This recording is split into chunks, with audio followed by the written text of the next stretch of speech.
Hello चालू करें। Hello friends, अस्सलाम वालेकुम। Welcome to my YouTube channel Nizamabad snake rescuer. मैं आपका दोस्त अमजद खान। आज अपने को निज़ामबाद डी मार्ट के बाजू से तरफ फ़ोन आया था कि सांप देखे बोल के। और ये आना है वॉचमैन यहाँ पर। इनके घर वाले यहाँ पर, इनके बच्चे और घर वाले जो है खाना खा रहे थे, तो इधर सांप देखे। नीకు నంబర్ ఎట్లా దొరికింది? నంబర్ ఎట్లా? వాట్సాప్ చూస్తున్నా, యూట్యూబ్ చూస్తున్నా, మీ నంబర్ దొరికింది, మీకు ఫోన్ చేసిన. అయితే ఫ్రెండ్స్, ఈయన యూట్యూబ్లో మన నంబర్ చూసి మనకు కాల్ చేసిండు. ఇలా ఇంట్లో ఒక పాము వచ్చిందట, మరి ఏ పాము ఉందో చూద్దాం. అన్న అయితే చెప్తుండే ఒక నాగం పాము అని, మరి రెస్క్యూ చేస్తున్నాక చెప్తా అది ఏ పాము ఉందో.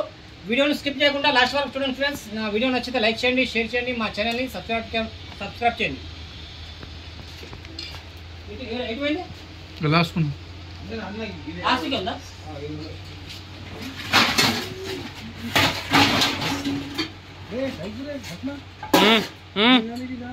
కాకా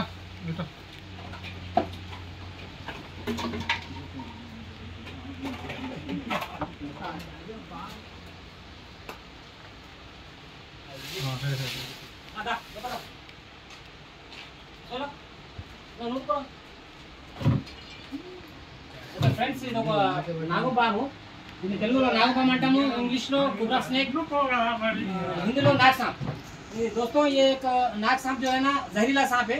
इसे जो है ना बहुत बच के रहना पड़ता है। ये घर में क्यों आया बोले तो बारिश हो रही, पूरा मौसम ठंडा है। अब इसको बारिश के मौसम में जो है ना गर्म जगह बहुत पसंद करती है इसको, और धुपकाने में जो तो ठंडी जगह पसंद करती। तो ये अंदर चूहे खाने के लिए अभी अंदर आया सरका है, तो इसको रेस्क्यू करेंगे।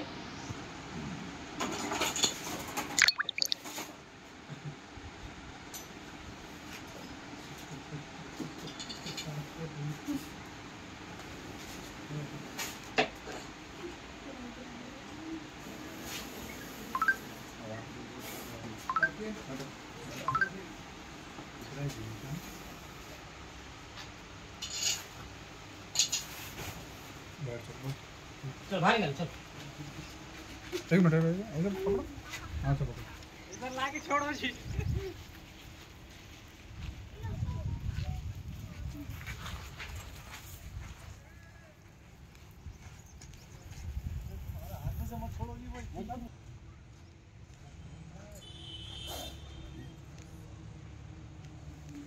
दोस्तों, ये अभी बहुत गुस्से में है, చాలా కోపంలో ఉంది ఇప్పుడు.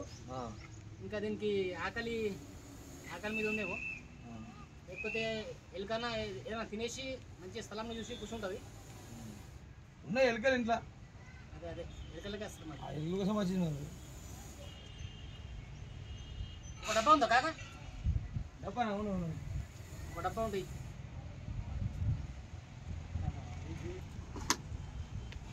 దీనికి అయితే ఫ్రెండ్స్, దీనికి ఇప్పుడు ఈ బాక్స్లో ఇస్తాం. ఈ బాక్స్లో దీనికి ఆక్సిజన్ కావాలంటే దీనికి మనము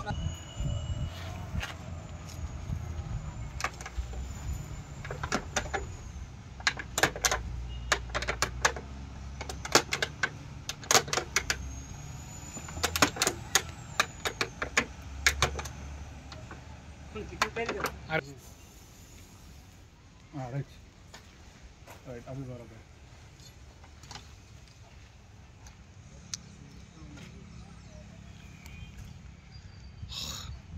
ఫ్రెండ్స్, ఇది టోపిన్ చూసి ఎందుకు లేస్తుందంటే, ఇది ఈ బ్లాక్ కలర్ అంటే దానికి కొంచెం నచ్చది. బ్లాక్ కలర్ అంటే ముంగుస అని ఏదైనా జంతువు అని అనుకుంటుంది, అందుకే ఇట్లా చేస్తున్నది.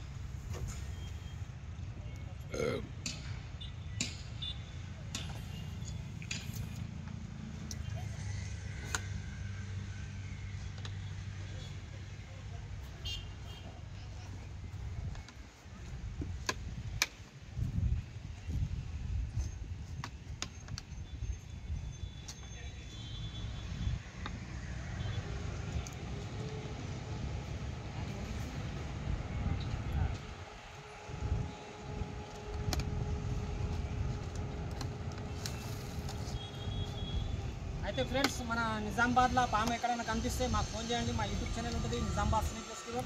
మా Instagram ID Amjad Khan 86. Friends, ఈ పాముని పట్టి మళ్ళీ తీసుకుపోయి అడవిలో వదిలేదానికి కారణం ఏంటంటే, ఇది మన జీవితానికి సంబంధించిన ఒక ఇదన్నమాట. దీంతో చాలా రకాల మందులు తయారవుతాయి. వీటిని మనం కాపాడుకోవాలా. ఎక్కడ కనిపిస్తే చంపకండి, మాకు ఫోన్ చేయండి. చేయండి. నా నంబర్ ఇన్స్టాగ్రామ్లో ఉంటుంది, యూట్యూబ్లో ఉంటుంది. మీరు ఈ పాములను ఎవరు చంపకుండా నాకు ఫోన్ చేయండి. నేను వచ్చి రెస్క్యూ చేసి దీన్ని మళ్ళీ ఫారెస్ట్లో అంటే అడవిలో తీసుకుపోయి వదిలేస్తాం. ఈ పాములు చంపకూడదని మా ఒక ఇది. ఈ పాములను మనుషులతో రక్షించడం, పాములతోని మనుషుల్ని రక్షించడం ఒక పని. పాములు మన జీవితంకి ఒక భాగం అన్నమాట. ఈ పాములు కానీ వేరే జంతువులు కానీ మన జీవితంలో ఒక భాగం. ఇవి చనిపోతే మనకు కూడా ప్రాబ్లం అయ్యే ఛాన్సెస్ ఉంటాయి. అందుకే మేము ఈ పాములను రక్షించి మళ్ళీ తీసుకుపోయి ఫారెస్ట్లో పంపిస్తూ ఉంటాం. ఈ యొక్క 5 సంవత్సరాల నుంచి నేను పాములు పడుతున్నా ఫ్రెండ్స్. ఒక 2 ఇయర్స్ ఏమో ఇట్లనే మామూలుగా ఉండే. మళ్ళీ 3 ఇయర్స్ నుంచి మన యూట్యూబ్ ఛానల్ని స్టార్ట్ చేసిన నిజామాబాద్ స్నేక్ రెస్క్యూవర్. మళ్ళీ ఇన్స్టాగ్రామ్ ఐడి ఉంది అమ్జద్ ఖాన్ 86. ఒక 3 ఇయర్స్ నుంచి నేను మినిమమ్ ఒక 500 పాములను రక్షించడం జరిగింది. 5 ఇయర్స్లో మనకు రోజుకు ఒక 2, 3, 4 ఇట్లా అంటే సీజన్ని బట్టి వర్షాకాలం రాగానే వాళ్ళు ఉండే స్థలం అంతా వాటర్తో నిండిపోవటం వల్ల అవి బయటికి వెళ్తాయి. మళ్ళీ చలికాలం రోజేమో బయట చలికి తట్టుకోలేక మన ఇండ్లలో వచ్చి కూర్చుంటాయి. రోజుకు ఒక 4, 5, 3, 5 ఇట్లా పడతా ఉంటాం ఫ్రెండ్స్. పాములు ఎన్ని పట్టినామంటే అవి చాలా ఉన్నాయి. కానీ ఒక 3 ఇయర్స్ నుంచి అయితే మనం పని చేస్తున్నాం. అంటే మొత్తం ఇదే పని చేస్తారు, ఇంకేదైనా పని చేస్తారు? మా ప్రొఫెషనల్ అన్న ఎలక్ట్రిషియన్ హౌస్ వైరింగ్ చేస్తాను నేను. పని చేసుకుంటా. ఇప్పుడు మనకు ఏదైనా ఫోన్ వస్తే నేను వెళ్ళి దాన్ని రెస్క్యూ చేసి మళ్ళీ తీసుకుపోయి వదిలేస్తాను. ఎక్కడెక్కడ పడుతూ ఉంటారు? మనకు నిజామాబాద్ డిస్టిక్లో అంతా కాల్స్ వస్తూ ఉంటాయి అన్న. మనకు ఇటు 20-25 కిలోమీటర్స్ దాకా సర్వీస్ ఇచ్చిన నేను. నైటు టైం అనేది లేదు మనకు. ఎనీ టైం అయినా మనం అన్నం తింటున్నా కూర్చున్నా ఫోన్ వస్తుంది, లేకపోతే మనం ఏదైనా కూర్చున్నా ఫోన్ వస్తుంది, ఇటు పోయినా ఫోన్ వస్తుంది. ఎప్పుడు ఫోన్ చేసినా నేను సర్వీస్ ఇస్తాను. అంటే ఏదైనా అమౌంట్ ఏమైనా తీసుకుంటారా? అమౌంట్ అంటే అన్న ఇప్పుడు నేను ఎలక్ట్రిషియన్ వర్క్ చేస్తా కాబట్టి నాకు ఒక 700 కూలీ ఉంటుంది. ఆ కూలీగా నేను కూలీ వదిలేయాలంటే నాకు కూడా కడుపు ఉంటుంది. ఆ కడుపు నేను కూడా చూసుకోవాలి. నా పిల్లలు ఉన్నారు, భార్య పిల్లలు ఉంటారు. ఇక అడిగి పోయినందుకు వాళ్ళ ఇష్టంతో ఒక 500, 600 ఇట్లా ఇస్తారు. కానీ పేదోళ్ళు ఎవరైనా ఉంటే, చాలా పేదోళ్ళు ఉంటే వాళ్ళ దగ్గర నేను ఏం డబ్బులు అడగను. వాళ్ళు ఇస్తే తీసుకుంటా, లేకపోతే నేను అట్టనే వచ్చేస్తాను. అంటే ఈ పని చేయడం వల్ల మీకేమన్నా నేను పని చేయడం వల్ల అంటే ఇది ఇట్లా చేస్తే నాకు కొంచెం ఖుషి అనిపిస్తుంది, మంచిగా మనసుకు ఆనందం అనిపిస్తుంది. ఇంకోటి ఏంటంటే ఈ పాముల గురించి ఇది ఒక విషమైన జంతువు కాబట్టి దీన్ని ఎక్కువ శాతం మనుషులు చూడగానే చంపేస్తారు. చంపేయకుండా మేము దాన్ని రెస్క్యూ చేసి దీన్ని కాపాడతాం అన్నమాట. ఇంకోటి ఎవరికి కొట్టి కూడా ఎవరు కాటేసినా కూడా ప్రాబ్లం కదా. అందుకే మేము ఎవరికి ఏం కావద్దని మాకు ఒక మనసులో ఇది ఉంటుంది కాబట్టి ఈ పని చేస్తున్నాం.